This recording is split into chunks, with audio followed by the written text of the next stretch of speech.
How's it going, ladies and gentlemen? My name is RuffledRowlit, and welcome to a brand new video, guys. Today, we're going to be talking about a subject that I think is quite interesting when it comes down to Pokemon Sword and Shield. Now, I know there's a lot of, people that aren't excited about Sword and Shield anymore, and a lot recently, I'm losing a lot of subscribers because people are just like, I don't care about Sword and Shield and stuff, which I get it, but I still feel like there's enough stuff here to talk about, and there's, still a game to be played, and there's still a good game there. I think Sword and Shield is still gonna be a good game, but, we shouldn't accept Game Freak's, mess-ups, but at the same time, we shouldn't just totally disregard the games and be like, they don't exist, you know what I mean? Whatever.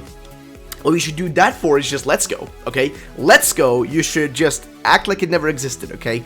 But as for Sword and Shield, I think we should give it a chance. But I want to talk today about a few theories and that sort of stuff for this video, because I feel like there's this kind of thing going on right now where we may have kind of figured out what the deal is with what what Game Freak has been doing for the last few years. So this is a theory that mixes together a bunch of stuff you guys have been sending me, wanting me to take a look at from different people. I can't remember exactly where I got all these things from, because it's been actually several, it's almost been 2-3 weeks since these things were sent my way, and I finally got down to them right now. So I thought we'd start with this one here, which was sent directly to me by just a random guy, and he just wanted me to take a look at this, see my thoughts on it, what I think about it. So here we go, guys. So here's the first thing, which is sent to me by just a random guy saying, RuffledRowlit, in the trailer there was a yellow band which could maybe be the item for Gigantamaxing, or whatever the other Evo is called.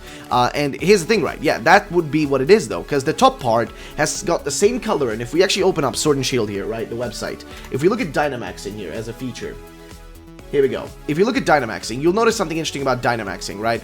The Pokemon that are Dynamax are always got this they always have this purple-ish color. That's the same purple-ish color at the top of the wristband that they have when they Dynamax the Pokemon. And also it has the League logo right there. And another thing about the League logo, which we'll get later to, is that it actually has this kind of same thing going on, where it's at the top it's purplish, at the bottom it's, bluish, and it's Gigantamaxed, But yeah, so let's continue here. So we can see right here, there's another thing beneath that, actually, below, your below that, you actually have another wrist watch or whatever, which I'm not certain about what the difference is between, this one here and the one on the top of your hand. What's the deal with, this one versus this little, golden one? What's the difference? Does the bottom one, specifically Dynamax the Pokemon, or, what's the deal? It's really confusing. So I do wonder what these two could be. This could either be, another the actual, part of this, as the Dynamax tool, part of it, or a separate entity, who knows. But if we continue down here, what we'll find is another kind of thing here from Pokejournal, saying although there was a sense of discomfort in the ability part when it comes to Dynamaxing, I wonder if there will be two types of Dynamax attack types and defensive types, because the red Dynamax is a defensive type. It agrees with the HP rise. There might be a blue Dynamax too, which there is, and what he means by Dynamax, I think, is Dynamaxing, and what we mean by that is because here in Japanese it's called Dynomax. But you'll notice that when you Dynamax a Pokemon specifically, what ends up happening with the Dynamax Pokemon with all the purple and stuff is that only its HP stat goes up. Only the HP goes up, which means the Pokemon is far more bulky, right? It gets far more health, which would mean then that if it goes up, if you get the blue side, what ends up happening, I was going to turn off my phone here so I don't disturb you guys, but what would happen then on the other side of things, if you actually Gigantamax it, which is the other form here that's been rumored, which will be the blue one, maybe the difference there is going to be maybe that instead of your HP, rising, may it be the attack of the Pokemon rising, you know what I mean? Maybe something like that will happen, who knows? Because honestly, if the HP rises, clearly that's a higher, that's a more of a defensive thing, right? Whereas if the attack rises, that's more of an, attacking type thing, so it would make a lot of sense.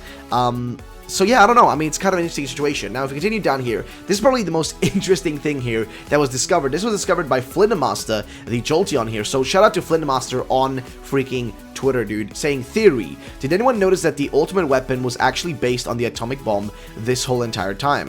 If you look at it right here, the actual shape of it, yeah, it kind of, I can see how it looks kind of like atomic bomb. And then with Mega Evolutions, you got mutations, which, you do get if, from nuclear waste and that sort of stuff, mutations do occur. And then, of course, we have, what has, what kind of consumes radiation and stuff, and literally is radiation itself? Well, Godzilla, a kaiju, and now we have literally kaijus. So it's kind of like the full front, the full prong, assault here in terms of, theories, man, because this is perfect. This actually like perfectly explains the concept by Dynamaxing. You know, it was caused by the weapon that basically caused Mega Evolution, you know what I mean, AZ's weapon. It was caused by that weapon, and then that weapon also caused, you know, it caused mutations in Pokemon, aka Mega Evolutions, and also caused Pokemon to Dynamax. And it also would make sense because the drawings and hill drawings and stuff, and kind of the history of Dynamaxing that we know so far from the little about like amount of stuff we've seen, seems to kind of imply that Dynamaxing is kind of this like ancient thing. And remember that like the year, like the war in Pokemon was like, you know, 3,000 years ago was when this weapon was like basically used. So it would actually time-wise actually match up really well. So I don't know, man. This is kind of an interesting situation because that means that they clearly must have had like a bit of an idea of what they were going for here ever since X and Y. But then I guess Sun and Moon was kind of the in-betweener, right, where they didn't include this kind of like crazy new thing, which would mean then that the next generation after this generation would also be kind of an in-betweener generation, and then Generation 10 is going to be kind of like the brand new thing, like, you know, the big jump is going to happen there in terms of like, you know, the next kind of like crazy like brand new gimmick. Because now we're going to be stuck with Dynamaxing, and most likely Gigantamaxing as well, the other form, which is blue. We're going to be stuck with those for at least like the next 2 gens, I would say. Like this generation, next generation, and everything in between there, you know, so that's highly possible what's going to be going on, but who knows? I mean, things honestly can shift at any given time at Game Freak and, you know, go a different pattern, so who knows. Now, next thing here is from Let's Go Slowpoke, who tweeted at me, Arrow, and A-Drive, saying, if you listen to the trailer again, when discussing Dynamaxing, the guy says, remember that wild area we told you about? If you connect with other players, you can find more ways to play. One of these new ways is max raid battles. He said more ways, multiple, and max raid battles are one of the new ways. That means we'll be seeing other new forms of multiplayer modes in the wild area, which is highly possible. But I mean, we did already kind of discover what some of these like other things are. You have like the kind of like the PSS looking system, the little Y button right in the bottom, in like the bottom corner, like, you know what I mean, the bottom like left corner. It's a little Y button, and that Y button, when you look at it, right, what's interesting about it is that that's what you use to kind of like trade with people in the wild area, to battle with your friends, etc. There's also Wonder Trade in this game, apparently, seemingly based on what we saw from the kind of interface, which is great, dude. If Wonder Trade is back, dude, we're gonna be doing like Wonder Trade Wednesday or some shit, dude, or like Wonder Trade Monday or something like that, you know what I mean, where we just go in and just like do a stream where we just trade a bunch of random ass Pokemon that we, you know, caught from shiny hunting just for fun. I think that would be quite enjoyable to do if you guys are up for that. But either way, back to the actual information here. So yeah, it seemingly could mean that he's implying here, like, remember the wild area we told you about, if you connect with other players, you can find more new ways to play. So more new ways, I mean, doesn't guarantee that he's talking about like another set of other things to do in there. I think it was just implying like more new ways, as in like, you know, trading and that sort of stuff. So who knows, but I do hope that means that we'll get like some other features within the open wild area, because I don't think, like, I really hope that there's more to it than just like an open space, you know, and you can do max raid battles and that's it. I do hope there is more stuff there, because, I mean, that would just make it even better, and also just kind of cancel out some of the negatives there are about these games. Now, who knows, man, the Pokedex issue is still an issue, and it's going to keep being an issue, and it is an issue in itself, and it should be resolved, but, you know, I mean, what can we do? Either way, let's continue the next thing here. So, final thing here, from Boreal Buffet, who basically said, just a big speculation, assuming that the Gigantamaxing is real, what if the X symbol on the UI indicates what kind of mechanic we are activating? Magenta equals Dynamaxing, upper part of the band, and Cyan equals Gigantamaxing, lower part of the band. Exactly, and if you look at this here, it kind of made a little bit of a concept of what it could look like.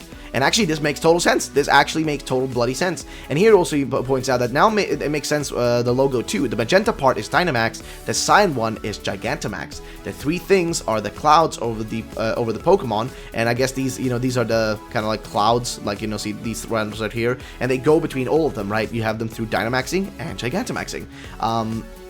And also, I guess the three things on the are the clouds over the big Pokemons that indicate the number of turns you got. Precisely. And these I guess are these one right here. And yeah, it makes sense, dude. Which means that, like, I don't know, this just kind of like makes me quite intrigued, because it just opens up a very high possibility for us to be seeing kind of like this expansion of Dynamaxing into another, like, you know, because the problem with Dynamaxing that a lot of people have is that Dynamaxing in itself just seems like it's going to be a very inherently small thing, right? But what makes Gigantamaxing as another option quite interesting is that it's actually going to be a change to the Pokemon, according to the leak that's been correct so far. It's going to have other parts to it, right? It's going to have, like, you know, Like, for example, Pikachu, Pikachu when it's Gigantamaxed is gonna have like an old school style to it, right? Lapras is gonna have like musical notes on its body and stuff like that. So there's gonna be a lot of changes in it, and I think like this kind of gives us an indication of what's going on. Clearly points out that, like, you know, Game Freak are clearly must have planned this a little bit, you know what I mean, ahead of time, which they always do. They do sort of like, you know, plan shit ahead of time always, and it kind of like neatly like fits together. So I don't know, man, but yeah, that's about it though, ladies and gentlemen. If you enjoyed this little bit of a theory video, a little bit of a discussion video, hope you did enjoy it, and leave a like down below. Make sure to subscribe. Have yourselves a great day, and bye bye, ladies and gentlemen.